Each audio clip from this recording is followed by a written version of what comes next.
For me, it depends on the situation. Like when someone is showing something through social media, maybe her intention is to to be grateful. Like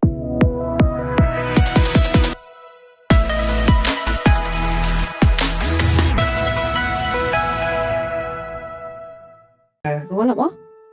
yeah. And then, naririnig mo yung electric fan?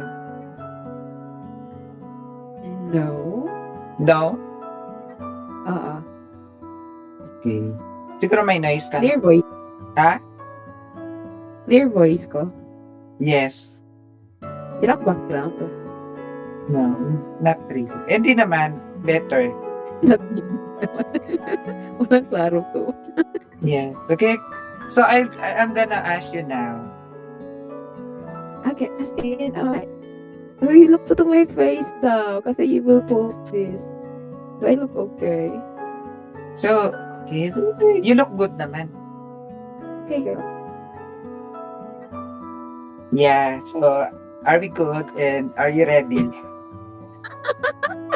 Wait lang, Lord. Ako. Wala kang choice. Okay, we can do this now. Okay. Unexpected. Out of nowhere. So, parang si Lord din, di ba? Sige, Sometimes go they na go. always surprise if in unexpected ways. Diba? Okay. So, Hindi malala. meron lang akong Sige. yung there is this issue online. Actually, it started sa Big Brother house. There's Should I?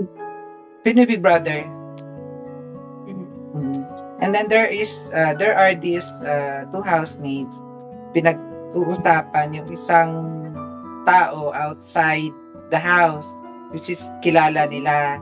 So, parang natoxican sila or parang they felt something different na negative. Kasi this girl, parang parang when she bought something or something na valuable, parang siya, parang yung sino-show off niya sa Instagram, and ang dating sa kanila is bragging other people down because she has something rather. She has something, she buys something luxurious. So parang meron silang negative connotation na it's a bragging down other people. So sasabi mo to, especially that person, kilala mo naman siya nga tawag dito, yung life niya before is parang walang parang bihira niya ma-achieve yung ganong achievement and mabibili yung ganong bagay in her whole life. Okay. So, I think for me it depends on the situation. Like when someone is showing something through social media, maybe her intention is to to be grateful. Like this is not Yes. where am I before, and then di ganito yung buhay ko, kaya I am grateful. And then I think for those people na who have their thoughts like she or she's bragging, I think it depends on your heart. Kasi hindi porket na nagsushow yung tao, nagsushow off na siya. It could be she's just grateful. And then, pagdating sa'yo, it depends on the impact. Nakadepende din yun kung ano yung laman ng puso mo. Maybe you think she's showing off because some part in your heart, you wanted to show off too. I think it depends on your heart. So, possible na yung mga nakikita mo, ginajudge mo in a way how you feel. Right? Like, it's not who they are. It's what you are. Especially inside your heart. I think that's my thought about it. Oo, diba? Tama naman. Kasi, and one thing for that is, you should understand the life of that person. Bakit siya nagsushow off, right? Kasi, di natin alam, before pala, pangarap niya ganon, yung makabili ng ganong luxurious items na matagal niyang pinangarap. So, ayun. Tawag nito, Parang it's a way of sharing the achievements, the happiness, ganun. Kasi kung, kunyari ako, when you show off something online, tapos ako, nababother ako, ba't naman, ito nag-show, hindi naman kailangan. No, you should understand na maybe it's her happiness to share to everyone na kailangan niya mag-show off kasi pinangarap niya yun for the longest life of her life. Diba? Dapat Oo nga, natin possible. yung story behind.